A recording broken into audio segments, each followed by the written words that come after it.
ここまでか。もういい。失せろ。Hello guys, and welcome back to my channel. My name is Burai, and in this video, we will be dissecting once again the parallels between the light novel and anime of Tlahuizcalpantecuhtli Majutsu no Index, or a certain magical index, specifically the Battle Royale arc. But before we get to the video, please subscribe so I can keep feeding and paying my wonderful editor. As this is part 2 of this 3-part series breakdown, I will be tackling episode 5 of season 3 in this video, and compare it to volume 15 of the light novel series. So, let's get to it. Episode 5 starts out with Best Boy's Loli, Last Order, ditching the taxi she is in and stumbles upon Uiharu in an alley within Academy City, which in the light novel takes place way back in Chapter 1, specifically Part 5, which slightly alters the timeline of events happening in the anime, as both Last Order and Uiharu were in the concert hall when Mr. Sniperman was trying to off one of the board of directors for Academy City, Oyafune Monaka, back in Episode 4. After showing that Last Order and Uiharu were together, the scene cuts to Best Boy Accelerator leaving the convertible, giving the driver some money for compensation. Cause, well, he sort of put a gun to his head. This goes in line with Chapter 2, Part 12, where Accelerator looks for the antenna that connects to the Doomsday satellite, but instead gets ambushed by someone from Member who apparently Accelerator called Kill Point. Now, what I like about the light novel is that they compress the fight into one part of the chapter, cause let's face it, Accelerator killed him with a gun, with the help of his vector manipulation, while the anime jumps scenes between Accelerator and Dark Matter. The anime pans to Dark Matter and the Professor of Member, and yes, that was the name that was given to him. On the side of the anime, it's just the Professor and Kakine Teitoku, one-on-one. The Professor rambles on about his mimosa, or his nano devices that scatter around Kakine.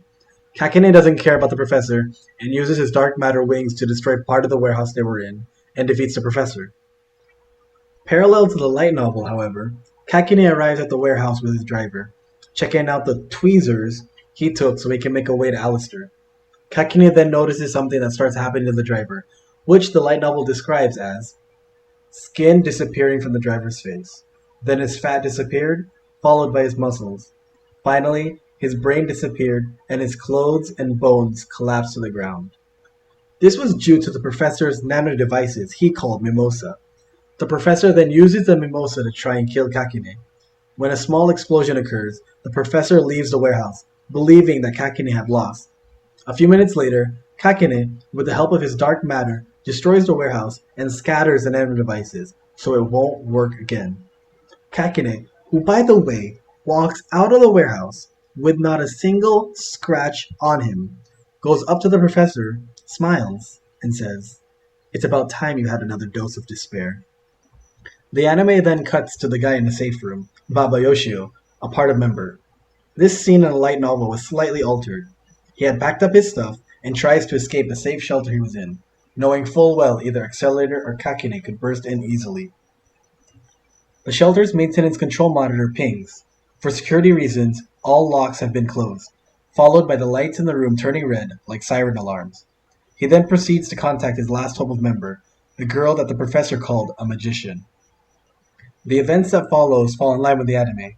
The next scene pretty much is the same as the light novel, albeit a bit underwhelming, since Unabara uses Obsidian Knife, the spear of Tlahuizcalpantecuhtli.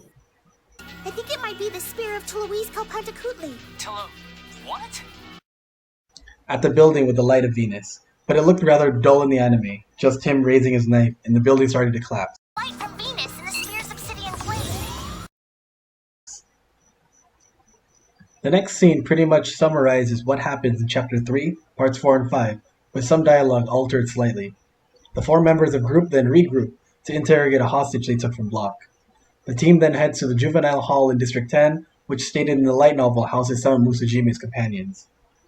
The anime also tells us that they have AIM jammers, but the light novel details how these work. It is detailed that it dissolves your concentration and intentionally leaves you with thoughts that make you more easily tracked by a psychometer. It'll weaken you a bit, but not enough to eliminate your power altogether.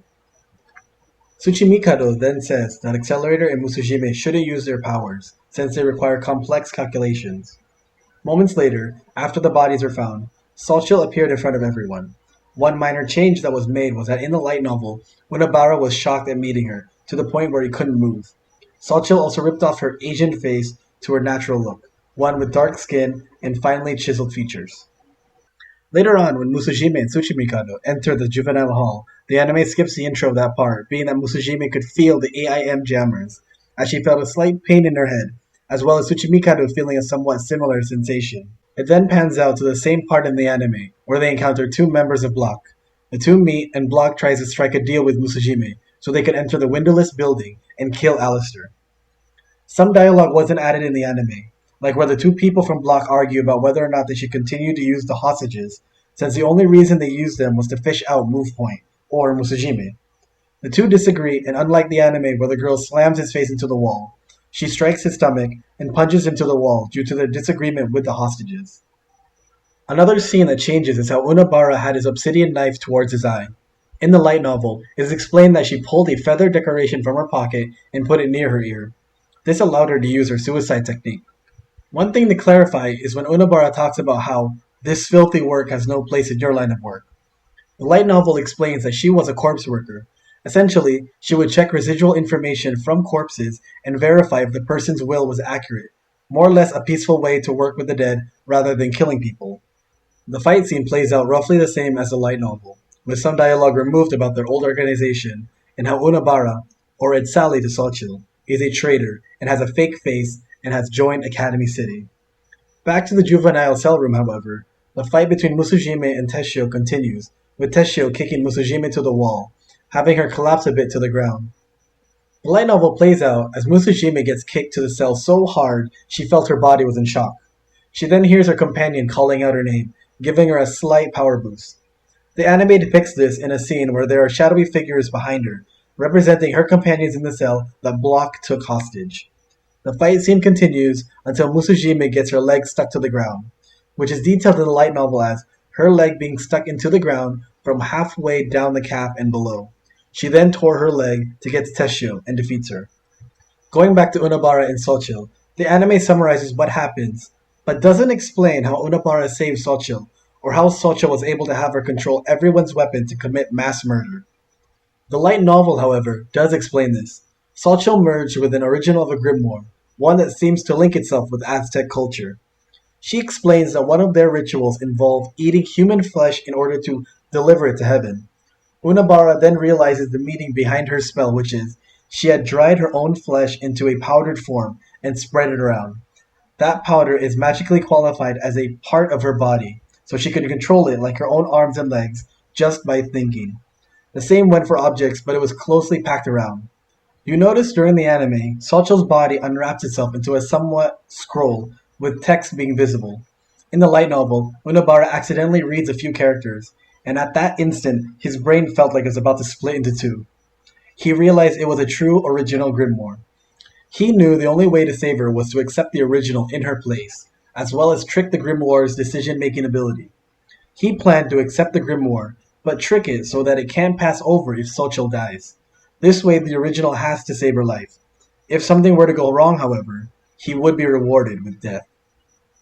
Panning back to the juvenile hall, the voices that Musujime hears are the voices of all her companions supporting her. This helps her continue to do her job in order to protect them. It is also noted in the light novel that she was dragging her bloody leg around. She meets up with Accelerator and Unabara with the help of Tsuchimikado, hinting that Unabara was able to receive the original grimoire as well as save Xochitl's life. This ends episode 5 as well as part 2 of the Battle Royale arc. More or less, this episode ends close to the end of chapter 3, so episode 6 covers 2 chapters, which also ends the Battle Royale arc. So far, this episode has scenes that followed the light novel, but at the same time skipped or omitted info that might confuse those that only watch the anime, like how Unabara saved Xochitl and why Musujime has a strong connection with the juvenile hall. I also want to credit Kamachi Kazuma for putting time into researching Aztec culture, as well as keeping the Aztec names that somehow people can pronounce. I will be posting the last part very soon, so thank you for watching, and I'll be seeing you guys next time. Ciao. I think it might be the spear of Tlahuizcalpantecuhtli. What?